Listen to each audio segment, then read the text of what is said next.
How to set out of office in Teams Mobile. Hello guys, this is Atticus and welcome back to another tutorial video. In today's video, I'll teach you guys how you can set out of office in Teams Mobile. So without any further ado, let's dive right into it. The first step is you will need to open up your Teams.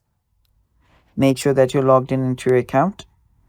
Now after you open up your Teams, what you need to do is tap on the top left corner on your profile icon.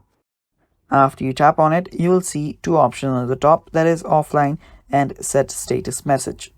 So tap on offline and here you can choose any of these. So here you can tap on away, and after you tap on away, you can tap on a set status message.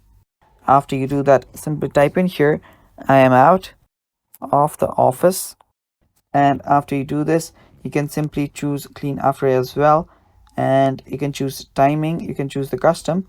Now you can set the time for when you will be back and do that, and after you do that, you can simply tap on done, and after you've done that, you're basically good to go. And that is how you set out of office in Teams Mobile. Thanks for watching guys, stay tuned for more, and bye bye.